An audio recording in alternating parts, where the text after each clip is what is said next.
آج کے خطبہ جمعہ میں رمضان المبارک کا استقبال کیسے کرنا چاہیے،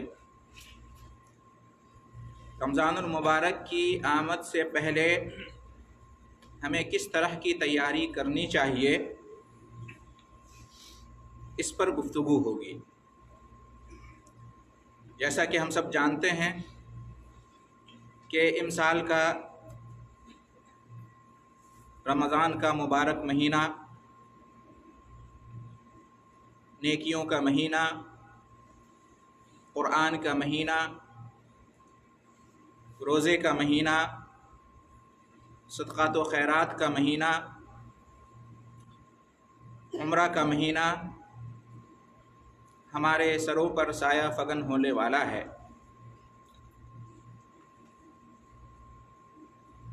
لہذا رمضان المبارک کو ہم اپنے لیے کیسے جہنم سے نجات اور جنت میں داخلے کا سبب بنا سکیں،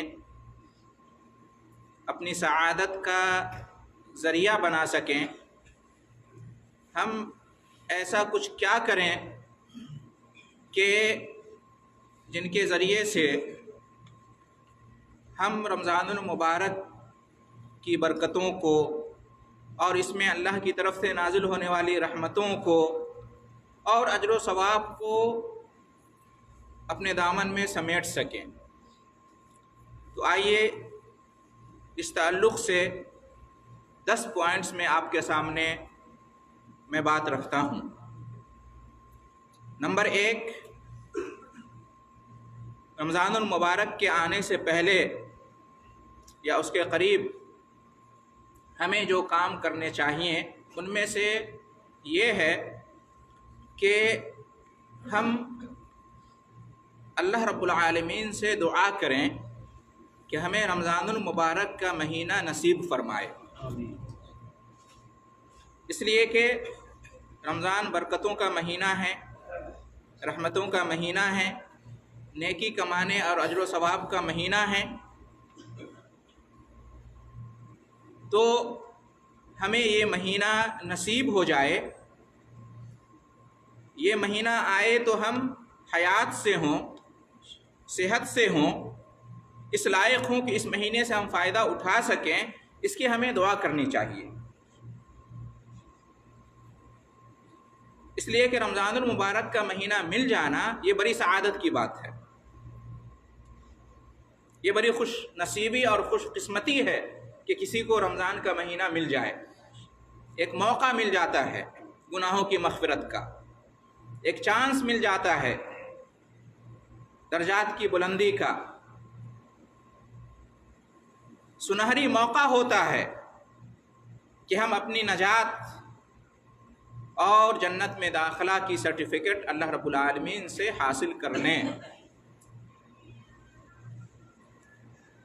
چنانچہ ہم دیکھتے ہیں کہ پچھلے رمضان میں کتنے ہی ایسے مسلمان تھے ہماری جان پہچان کے، ہمارے خاندان کے، ہمارے رشتہ دار، ہمارے دوست احباب آج اس دنیا میں موجود نہیں ہیں۔ موت کب کس کی کہاں آ جائے اس کی کوئی گارنٹی نہیں ہے، اس لیے موت سے پہلے ہمیں موقع مل جائے اس کے بعد کی زندگی کی تیاری کرنے کا، تو اس سے بڑی سعادت کی بات اور کیا ہو سکتی ہے۔ اس لیے ہمیں دعا کرنی چاہیے کہ اللہ ہمیں رمضان کا مبارک مہینہ نصیب فرما۔ سلف صالحین کے بارے میں آتا ہے کہ رمضان المبارک کی آمد سے 6 مہینہ قبل ہی دعا کرتے رہتے تھے، دعا میں لگ جاتے تھے کہ رمضان المبارک کا مہینہ نصیب ہو جائے، اور جب رمضان آ کر گزر جاتا تو یہ دعا کرتے تھے 6 مہینے تک کہ رمضان کی نیکیوں اور عبادتوں کو اللہ قبول فرما لے۔ تو ہمیں بھی دعا کرنی چاہیے۔ دوسری چیز، پوائنٹ نمبر 2، ہمیں جب رمضان المبارک کا مہینہ مل جائے تو اس پر اللہ کا شکر ادا کرنا چاہیے۔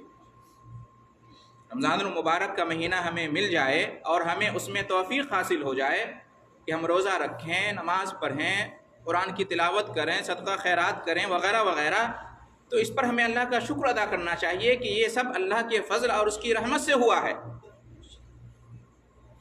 اللہ کی توفیق سے یہ سب ہوا ہے، اللہ نے چنا اس کے لیے، ہماری زندگی کو بچایا، ہمیں ایک موقع دیا، تو اس پر ہم اللہ کا شکر ادا کریں۔ اللہ کا شکر ادا کرنے سے کیا ہوتا ہے کہ اللہ کی جو نعمتیں حاصل ہوتی ہیں وہ برقرار رہتی ہیں، اور مزید نعمتیں اللہ رب العالمین کی طرف سے حاصل ہوتی ہیں۔ لَإِن شَكَرْتُمْ لَأَزِيدَنَّكُمْ، ہمیں شکر ادا کرنا چاہیے۔ کتنے ہی ایسے لوگ ہیں، ممکن ہیں کہ ابھی آج موجود ہیں لیکن رمضان آنے سے پہلے پہلے ان کا وقت آ جائے اور وہ موت سے ہمکنار ہو جائیں، کوئی نہیں جانتا ہے۔ اور اللہ رب العالمین ہمیں موقع دے دے، رمضان اللہ کی طرف سے ہمیں نصیب ہو جائے، تو یقیناً یہ شکر کی بات ہے، اس پر اللہ رب العالمین کا شکر ادا کرنا چاہیے۔ نمبر 3، ہمیں رمضان المبارک کی عظمت کا احساس ہونا چاہیے۔ رمضان المبارک کا مہینہ انتہائی عظیم الشان ہے اور خیر و برکت والا ہے، گناہوں کی مغفرت کا مہینہ ہے، نیکیوں کے لیے، نیکی کمانے کے لیے بہار کا موسم ہے، جہنم سے نجات اور جنت میں داخلے کا یہ ذریعہ اور سبب ہے۔ رمضان المبارک کی ہر رات میں اللہ تعالیٰ اپنے بندوں کو جہنم سے آزاد کرتا ہے۔ رمضان المبارک کا وہ مہینہ ہے جس میں قرآن مجید نازل ہوا ہے، جو کہ ہدایت کی کتاب ہے۔ رمضان المبارک کا مہینہ وہ مہینہ ہے کہ جس میں ایک رات ہے شب قدر، جس میں عبادت اور عمل کا ثواب 1000 مہینوں میں عمل اور عبادت کرنے کے اجر و ثواب سے کہیں زیادہ ہے۔ اتنا عظیم الشان مہینہ ہے کہ اس میں عمرہ کرنے کا اجر و ثواب نبی کریم صلی اللہ علیہ وسلم کے ساتھ حج کرنے کے برابر ہے۔ اتنا عظیم الشان مہینہ ہے، یہ مہینہ آنے والا ہے، تو ہمیں اس کی عظمت کا احساس ہونا چاہیے۔ جب تک ہمیں احساس نہیں ہوگا، ہم رمضان کے مہینے سے فائدہ نہیں اٹھا سکتے۔ اس لیے ہم دیکھتے ہیں کہ کتنے ہی ایسے لوگ ہیں، رمضان المبارک کا مہینہ آتا ہے ان کی زندگی میں، گزر جاتا ہے اور وہ رمضان کی قدر نہیں کر پاتے ہیں، رمضان سے فائدہ نہیں اٹھا پاتے ہیں، رمضان کا احترام نہیں کر پاتے ہیں، اور اس طرح سے روزہ، نماز، صدقات و خیرات اور قرآن کا اہتمام نہیں کر پاتے ہیں جس طرح سے کرنا چاہیے۔ کیوں؟ اس لیے کہ انہیں عظمت کا احساس نہیں ہے۔ رمضان المبارک کتنا قیمتی مہینہ ہے، اس کا احساس نہیں ہے۔ تو سب سے بڑی بات ہے احساس ہونا، احساس پیدا کریں۔ رمضان المبارک آنے والا، ہمیں احساس ہونا چاہیے کہ یہ کوئی عام مہینہ نہیں ہے، کوئی نارمل مہینہ نہیں ہے، تمام 12 مہینوں میں سب سے افضل مہینہ ہے، سب سے قیمتی مہینہ ہے۔ یہ اس لیے آ رہا ہے تاکہ ہم اپنے گناہوں کی مغفرت اللہ سے کروا لیں، یہ اس لیے آ رہا ہے تاکہ ہم جنت کی سرٹیفکیٹ حاصل کر لیں اللہ کی توفیق سے۔ جب کسی چیز کی قیمت کا احساس ہوتا ہے تو اتنی ہی زیادہ اس کے اندر شوق پیدا ہوتا ہے اس کو حاصل کرنے کا۔ تو ہم اپنے اندر احساس پیدا کریں، شوق پیدا کریں، اس طرح سے ہم رمضان مبارک کی تیاری کریں، اس کا استقبال کریں اور اس سے ہم فائدہ اٹھا سکتے ہیں۔ نمبر 4، رمضان المبارک کا مہینہ آئے تو ہمیں خوش ہونا چاہیے اور خوشی و مسرت کا اظہار کرنا چاہیے، اور سچائی کے ساتھ، دل کی گہرائی کے ساتھ ہمیں رمضان المبارک کا استقبال کرنا چاہیے۔ اس سے زیادہ خوشی کی بات اور کیا ہو سکتی ہے؟ کیا یہ خوشی اور مسرت کا اظہار نہیں ہے کہ جیسے ہی رمضان کا مہینہ آتا ہے تو اللہ تعالیٰ جنت کے دروازوں کو کھول دیتا ہے، جہنم کے دروازوں کو بند کر دیتا ہے، سرکش شیاطین کو قید و بند کر دیتا ہے، اور اللہ کی طرف سے پکارنے والا پکارتا ہے کہ اے خیر اور نیکی کے طلبگار آگے بڑھ، اور اے گناہوں اور برائیوں کے رسیا پیچھے ہٹ، باز آ جا۔ یہ کیا ہے؟ خوشی اور مسرت کا اظہار ہے۔ ہمیں بھی خوشی اور مسرت کا اظہار کرنا چاہیے۔ نبی کریم صلی اللہ علیہ وسلم کے بارے میں آتا ہے کہ رمضان المبارک کا مہینہ آتا تو صحابہ کرام سے ارشاد فرماتے تھے کہ رمضان کا مبارک مہینہ آ گیا ہے۔ اس طرح سے آپ صلی اللہ علیہ وسلم صحابہ کرام کو خوشخبری سناتے تھے۔ تو ہمیں خوشی اور مسرت کا اظہار کرنا چاہیے۔ لیکن خوشی اور مسرت کے اظہار کرنے کا غیر اسلامی طریقہ نہیں اختیار کرنا چاہیے، جیسا کہ بعض لوگوں کے بارے میں دیکھا اور سنا جاتا ہے کہ رمضان کا جب چاند نکلتا ہے تو پٹاخہ پھوڑتے ہیں، آتش بازی کرتے ہیں، اور اس طرح سے دوسرے غیر اسلامی اور غیر اخلاقی طریقے سے رمضان کا استقبال کرتے ہیں۔ یہ صحیح نہیں ہے۔ رمضان آ رہا ہے تو خوشی کا اظہار کریں۔ کس طرح سے؟ اپنی مجلسوں میں، اپنے گھرانے میں، اپنے دوست احباب کے درمیان رمضان کا چرچا کریں، رمضان کا ذکر کریں، اس کے احکام اور مسائل کو سیکھنے کی کوشش کریں، وغیرہ وغیرہ۔ تو اس طرح سے پرانے زمانے میں جب رمضان کا چاند نکلنے والا ہوتا تھا تو گاؤں گھر کی بات ہے کہ مرد عورت سب چاند کے دیکھنے کا اہتمام کرتے تھے، چھوٹے بڑے سب، اور اس طرح سے ایک خوشی کا اظہار ہوتا تھا۔ تو اس طرح سے ہم خوشی کا اظہار کر سکتے ہیں، اسلام اس سے منع نہیں کرتا ہے۔ خوش ہونا چاہیے کہ رمضان کا مہینہ آیا ہے، ایک موقع ملا ہے نیکی کمانے کا، گناہوں سے بچنے کا۔ رمضان کے مہینے پر خوشی کا اظہار اس طرح سے کرنا چاہیے، اور رمضان کے مہینے کو بوجھ نہیں سمجھنا چاہیے۔ رمضان کے مہینے کے آنے پر ناگواری کا احساس یا اظہار نہیں کرنا چاہیے کہ رمضان المبارک کا مہینہ آیا تو بھوکا رہنا پڑے گا، دن میں پیاسا رہنا پڑے گا، ہمارا ٹائم ٹیبل بدل جائے گا، ہمارے کاروبار پہ، ہمارے کام پہ اس کا اثر پڑے گا۔ نعوذ باللہ، اس طرح سے احساس نہیں ہونا چاہیے، یہ ایمان کے خلاف ہے۔ تو رمضان المبارک کا مہینہ آ رہا ہے، خوشی کے ساتھ ہمیں اس کا استقبال کرنا چاہیے اور خوشی کا اظہار کرنا چاہیے۔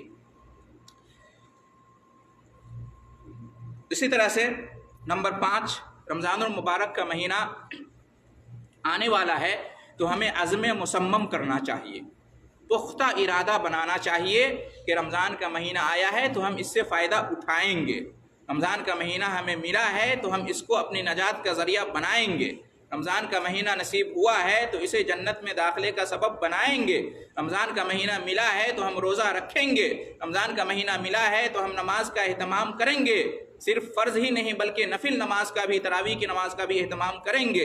رمضان کا مہینہ آ رہا ہے تو ہم قرآن کی تلاوت کریں گے، قرآن میں تدبر کریں گے، رمضان کا مہینہ آ رہا ہے تو ہم صدقات و خیرات کا اہتمام کریں گے، رمضان کا مہینہ آ رہا ہے تو ہم عمرہ پہ جائیں گے۔ اس طرح سے ہمیں عزم کرنا چاہیے اور ارادہ کرنا چاہیے کہ رمضان کے مہینے سے ہمیں فائدہ اٹھانا ہے، رمضان کے مہینے میں زیادہ سے زیادہ نیکی سمیٹنا ہے، رمضان کے مہینے میں ہر طرح کے گناہ سے، ہر طرح کی برائی سے بچنا ہے، رمضان کے مہینے میں ہر طرح کی غیر اخلاقی حرکتوں اور عادتوں کو ہمیں چھوڑ دینا ہے۔ اس طرح سے ہمیں عزم اور ارادہ بنانا چاہیے۔ جب انسان کچھ حاصل کرنا چاہتا ہے تو اس کے لیے پہلے ارادہ پختہ کرتا ہے، عزم مصمم کرتا ہے، تو اسی اعتبار سے وہ چیز اسے حاصل ہوتی ہے۔ تو ہمیں بھی اسی طرح سے کرنا چاہیے۔ نمبر 6، رمضان المبارک کا مہینہ آ رہا ہے تو ہمیں گناہوں سے سچے دل سے توبہ کر لینا چاہیے۔ جو برائیاں ہم جانے یا انجانے میں پچھلے سال سے کرتے چلے آ رہے ہیں انہیں موقوف کر دینا چاہیے، ان سے باز آ جانا چاہیے، رک جانا چاہیے۔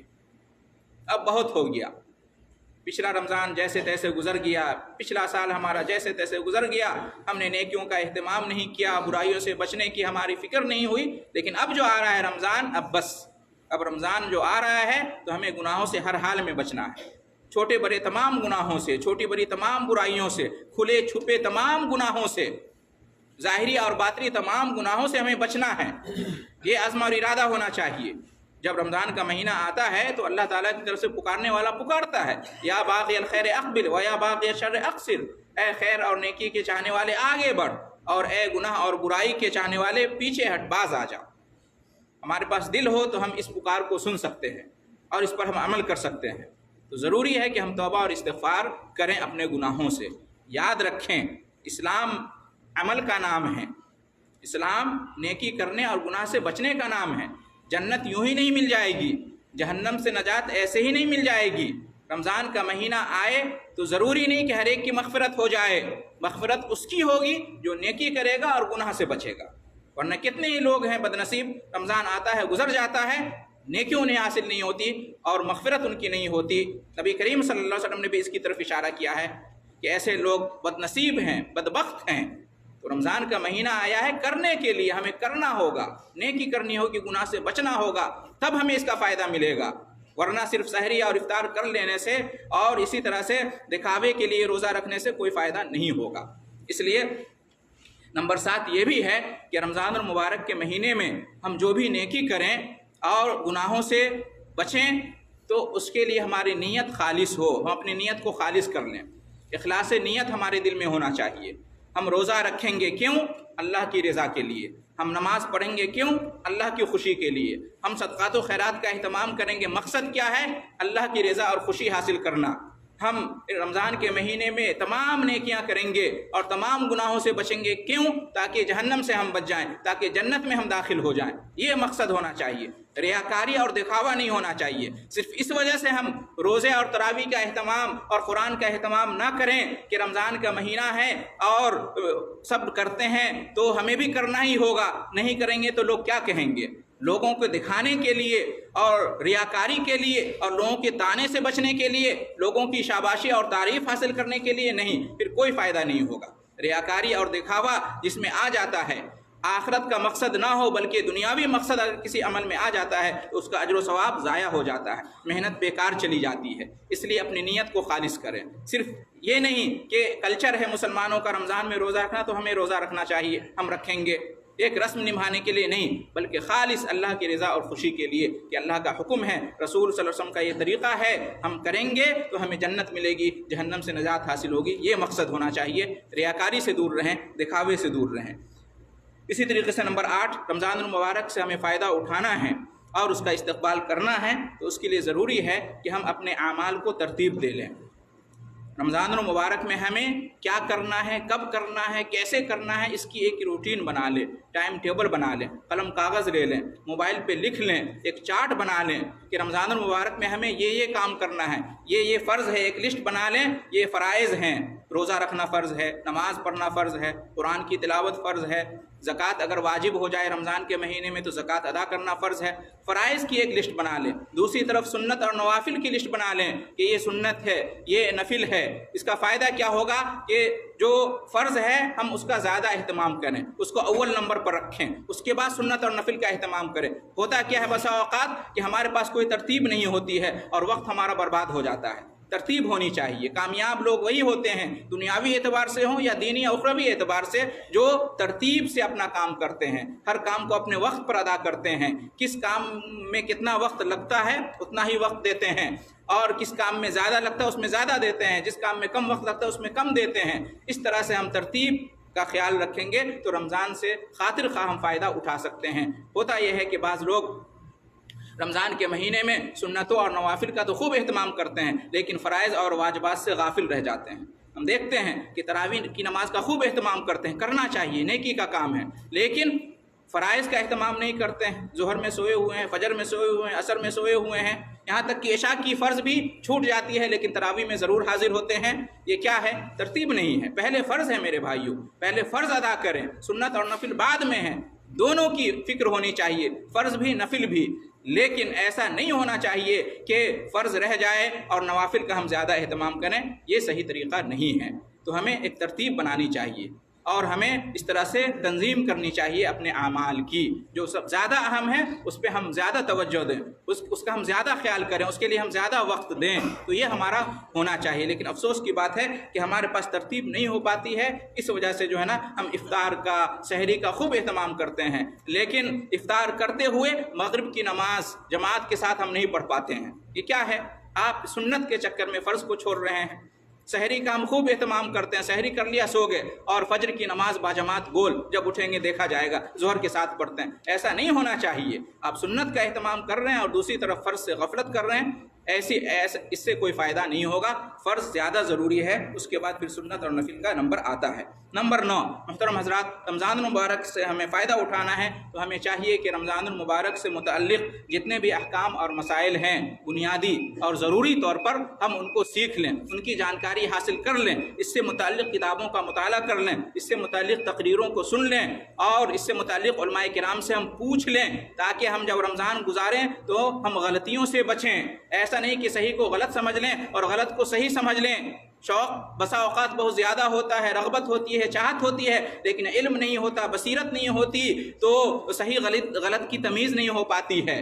تو ہمیں ایسا کرنا چاہیے کہ پورے احکام اور مسائل سیکھ لیں، روزہ رکھنے کا طریقہ، روزہ کن چیزوں سے ٹوٹتا ہے، کن چیزوں سے نہیں ٹوٹتا ہے، اور اسی طرح سے نماز کے مسائل، طہارت کے مسائل، افطاری اور سحور کے مسائل، عمرہ کے احکام اور مسائل، قرآن مجید کی تلاوت اور اس میں تدبر کا جتنے بھی احکام اور مسائل ہیں ہمیں ان سے سیکھ لینا چاہیے۔ کچھ کرنے سے پہلے اس کو سیکھنا پڑتا ہے، اور یہ بتانے کی چنیں ہر کوئی سمجھتا ہے، دنیا میں کبھی کوئی کام ہوتا ہے تو پہلے اس کو سیکھا جاتا ہے تاکہ ہم اسے اچھے طریقے سے اسے کر پائیں، لیکن دین کا جب معاملہ آتا ہے تو ہمیں فکر نہیں ہوتی ہے، ہم جیسے تیسے جو ہے نا عبادت کر لیتے ہیں، رمضان کو گزار دیتے ہیں، یہ فکر نہیں ہوتی کہ صحیح جا رہا ہے یا غلط جا رہا ہے۔ بس اوقات ایسا ہوتا ہے کہ ہم بغیر جانے ہوئے، بغیر سیکھے ہوئے کچھ کر لیتے ہیں، بعد میں احساس ہوتا ہے کہ شاید غلطی ہو گئی ہے تو پھر مولوی سے پوچھتے ہیں۔ آپ پہلے پوچھیں، کرنے سے پہلے پوچھیں کہ اس کا کیا طریقہ ہے، کیا صحیح ہے، کیا غلط ہے، تو اس طرح سے ہم رمضان سے فائدہ اٹھا سکتے ہیں۔ اور آخری چیز نمبر 10، رمضان المبارک سے فائدہ اٹھانے کے لیے ضروری ہے کہ ہم اپنے وقت کی حفاظت کریں، وقت کی پابندی کریں۔ وہی 24 گھنٹہ ہے، وہی 29 یا 30 دن ہے رمضان المبارک کے۔ یوں تو مومن کو ہمیشہ سال بھر فرائض کا اہتمام کرنا چاہیے، نوافل کا اہتمام کرنا چاہیے، وقت کی حفاظت اور پابندی کرنی چاہیے، لیکن رمضان کا مہینہ فاضل مہینہ ہے، فضیلت والا ہے، عظمت والا ہے، برکتوں والا ہے، تو کم سے کم یہاں پہ آ کے جو ہے نا ضرور ہماری زندگی میں تبدیلی آنی چاہیے، انقلاب آنا چاہیے۔ ہم وقت کی حفاظت کریں تبھی رمضان المبارک سے فائدہ اٹھا سکتے ہیں۔ افسوس کا مقام ہے کہ رمضان کے مہینے میں بھی لوگ اپنے وقت کی حفاظت اور پابندی نہیں کرتے ہیں۔ مسلمانوں کی راتیں دکانوں پر گزرتی ہیں، بازار میں گزرتی ہیں، اور شاپنگ کرنے میں گزرتی ہیں، اور فیس بک پہ اور انٹرنیٹ پر اور واٹس ایپ پہ اور کھیل کے میدان میں کھیل کھیلنے میں یا دیکھنے میں، IPL میں، اور جو کرکٹ کے اور دوسری چیزیں ہوتی ہیں کرکٹ کے انڈیا میں، پاکستان میں، اس میں ہمارا وقت گزرتا ہے، نعوذ باللہ۔ ایسا نہیں ہونا چاہیے، ہم وقت کی حفاظت کریں، وقت کی پابندی کریں۔ ان چیزوں سے ہم اپنے وقت کی حفاظت کریں گے تبھی ہمارے پاس وقت بچے گا نیکی کرنے کا۔ ہم بہانے بناتے ہیں کہ ہمارے پاس وقت نہیں ہے، ہم چاہتے ہیں نماز پڑھنا، چاہتے ہیں قرآن کی تلاوت، چاہتے ہیں یہ، لیکن وقت نکالنا پڑے گا۔ جس طرح سے آپ اپنے ضروری کاموں کے لیے، دنیاوی ضروری کاموں کے لیے وقت نکالتے ہیں کسی بھی طرح سے، اسی طرح سے دین کے کام کے لیے، اجر و ثواب کے کام کے لیے بھی وقت نکالنا پڑے گا۔ الگ سے کوئی وقت نہیں آئے گا، وہی وقت ہے جو اللہ نے منایا ہے، اس میں سے ہمیں وقت کو چرانا پڑے گا۔ اسی طرح سے عورتوں کا معاملہ ہے، رمضان المبارک میں کھانے پکانے سے ان کو فرصت ہی نہیں ملتی ہے، اور قرآن کا اہتمام، نماز کا اہتمام اور دیگر چیزوں کا اہتمام نہیں ہو پاتا ہے۔